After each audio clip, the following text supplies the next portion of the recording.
Mas eu desejo a vocês um sábado feliz, um sábado abençoado, um sábado que Deus nos proporcione um dia, né, com facilidades para a caminhada nesse final de semana. Gente, a inflação baixou, dizem que a economia está dando sinais positivos, mas eu não consigo entender. O gás está mais caro, os combustíveis mais caros e outras coisas mais.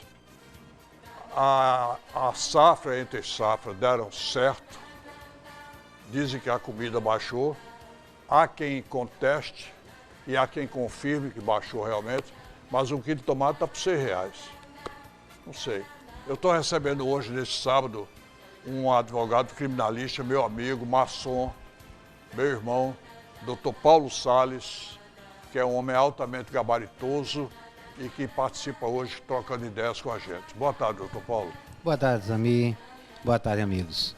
Está melhorando a economia, a inflação baixou, mas o combustível está caro, o gás de cozinha está caro, que pesa no orçamento doméstico.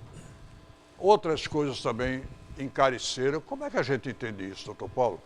O governo tenta justificar com teorias técnicas de contabilidade, né, trazendo indexadores, trazendo percentuais e dizem que a economia está estável.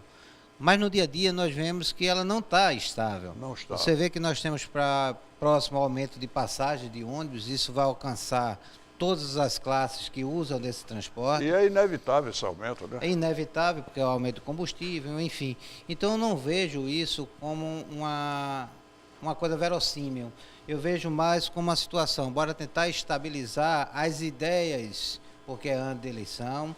Vamos tentar estabilizar as ideias para que não tenha o desespero, para que o povo possa se manter esperançoso e, a partir daí, desenvolver sua vida, desenvolver suas atividades e produzir.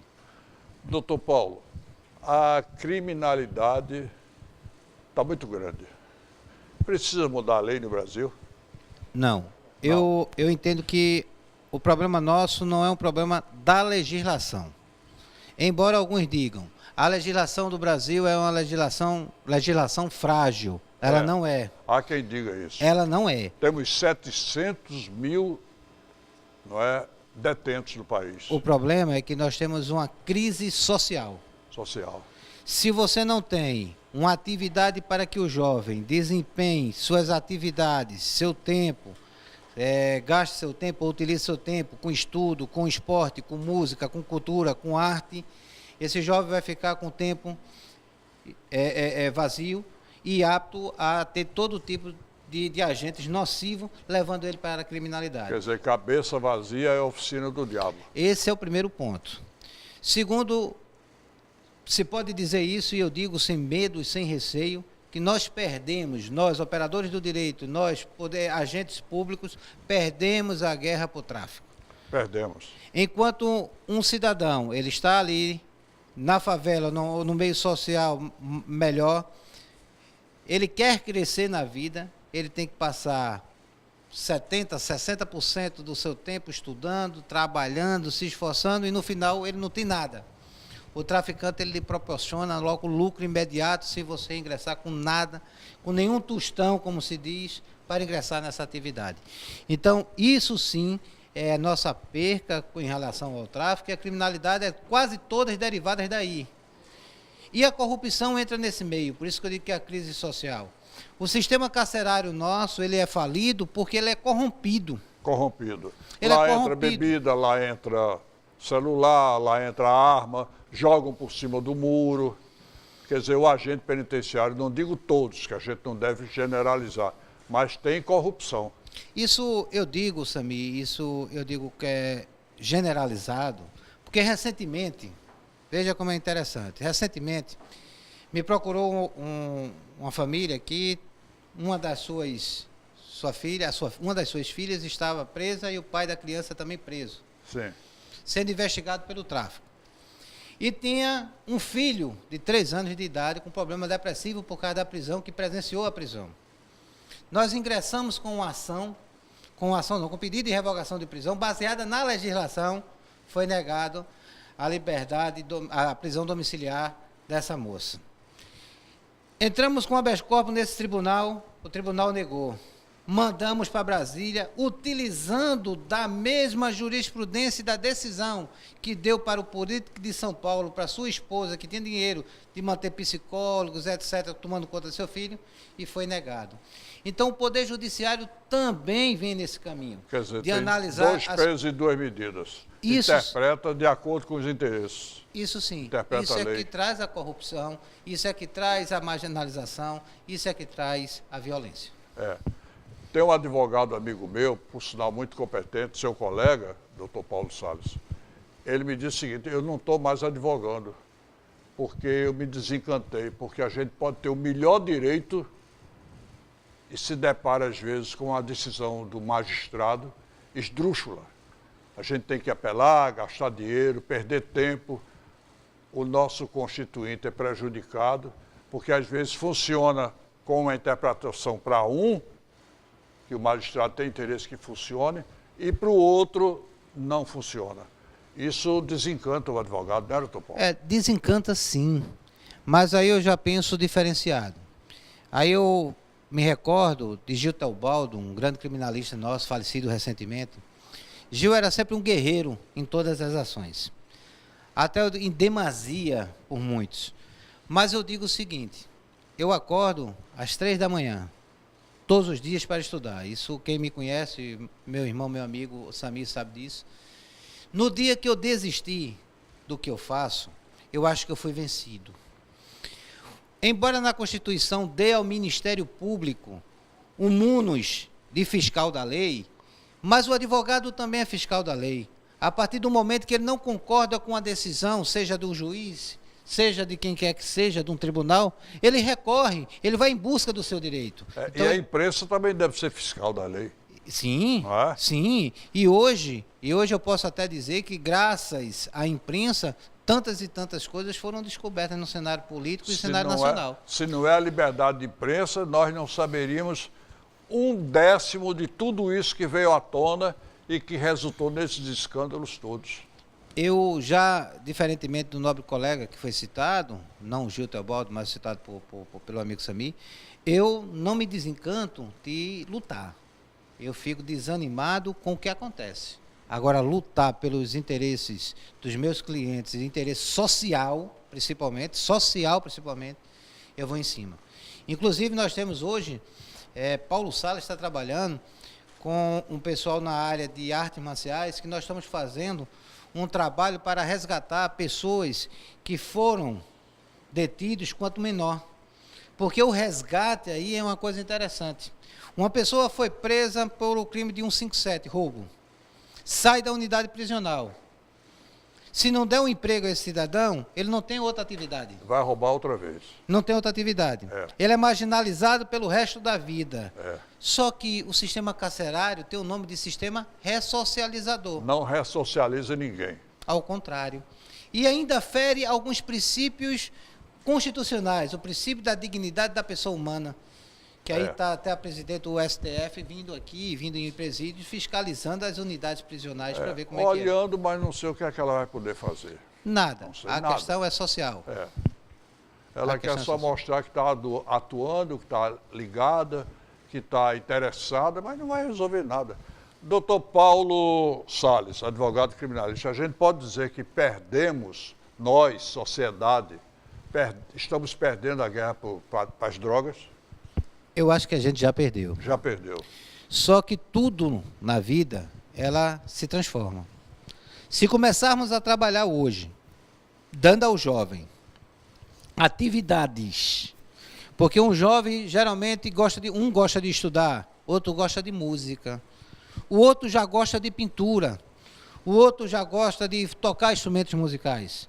Então, se der essa oportunidade para que o jovem desempenhe uma atividade lícita e honesta, seja ela qual for, grafitagem, seja qual for... Ocupar o jovem... Aí muda. Ocupar o jovem na boa direção, seja qualquer a ocupação, mas não deixá-lo sem ter o que fazer, perambulando pelo meio da rua, encostando nas barracas de cachaça e se juntando às pessoas que já estão na criminalidade. Veja que coisa interessante, Samir. Eu estava com o colega Cássio Cavalcante recebendo um prêmio lá da editora Mandacaru pelo livro lançado, como poeta e tal. E tinha uma moça que recebeu também, ela era contadora de história. Ela senta com várias crianças em uma livraria, em um local, e conta aquelas histórias infantis que tanto nos acalentaram e nos transformaram. Então, isso também é um meio. Isso pode estar em todos os setores, não ser um privilégio. É simples, custo zero. Basta o político olhar o social como se o social fosse ele. Olhar o social como espelho. Que a partir do momento que ele vê o social como espelho, é isso que eu quero para o meu filho, é isso que eu sou, ele modifica. Isso de uma maneira global. É fácil fazer o social. Agora, difícil e errado é fazer o social com interesse político, de dizer, eu só faço isso se isso me der retorno de voto. Doutor Paulo Salles, advogado e criminalista, a gente sabe que a população mais economicamente sacrificada é quem consome mais droga. Mas há uma camada da população de melhor nível, vamos citar aqui Candeias, Piedade, Boa Viagem, vamos citar Leblon, Ipanema, Copacabana, no Rio, toda aquela área da Barra, que consome muita droga, que são os maiores compradores de droga dos traficantes dos morros. Como é que você explica isso, hein? Isso é uma coisa relativa, porque a classe social menos favorecida, os pobres em si, ele utiliza algum tipo de droga. Ele usa a maconha e o crack. E a maconha, o crack, o misturado, como eles chamam, que é a mistura de tudo, aquilo ali não vai enriquecer ninguém não, tá? Agora, o que vai enriquecer é a heroína, a cocaína, que é utilizado em recantos de alta sociedade, tá? Esse aí é também uma questão social e de dinamismo, de dizer, eu tenho dinheiro num país que tudo compra e tudo eu posso fazer, inclusive ser usuário de entorpecente ou ser traficante sem ninguém tocar em mim porque eu tenho dinheiro para comprar. Aliás, por falar em droga, de terça para quarta-feira dessa semana, foi feita a maior apreensão de droga dos últimos tempos em Pernambuco. E eu dou parabéns para a delegada Vilaneida. Ela com a sua equipe ela e a equipe conseguiram apreender 250 quilos de maconha em Boa Viagem, no local onde houve lá um assassinato. Um homem foi morto. 250 quilos de maconha de terça para quarta, na madrugada, a delegada Vilaneide. Parabéns para ela, um abraço para ela, uma ternurinha para ela. E foi um trabalho maravilhoso. Mas é quase como enxugar gelo, doutor Paulo Salles. Apreendem-se as drogas e a droga continua rolando, né? A realidade é o seguinte, Samir. E os armamentos também. A realidade é o seguinte. A droga, ela não está plantada no morro. Não existe pés ou plantas de maconha no morro. Existe a maconha. Não existe refinarias para determinado tipo de drogas. Elas já chegam prontas. Então, colocar as polícias estaduais para que elas persigam, prendam, incinerem as drogas, isso é paliativo. Porque a droga vem pela fronteira. O armamento vem pela fronteira. E o Brasil tem fronteiras enormes e mal policiadas. Quem toma conta é a União. Se a União não investir na polícia... A União é o governo federal. Não investir na Polícia Federal, no Exército, para vigiar a sua fronteira e não deixar que isso aconteça, aí se resolve.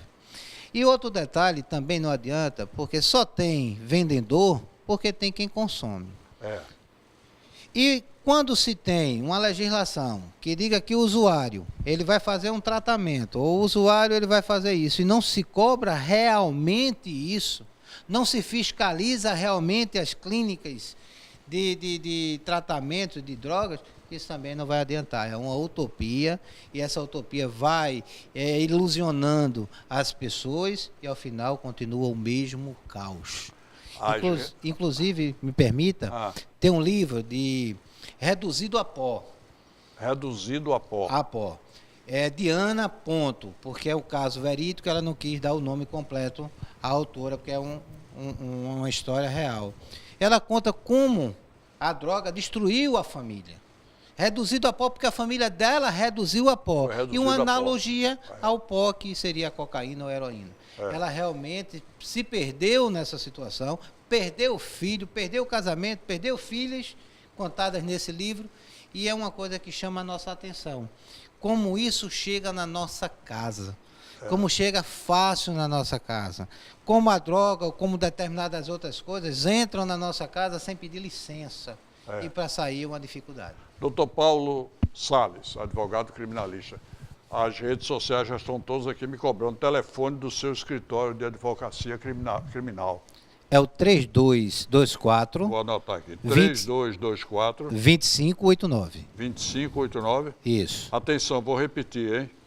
3224, 3224, 3224, 2589. 3224, 2589. Perfeito, perfeito okay? também. Me dê um intervalozinho que eu já volto com o programa deste sábado. É rápido.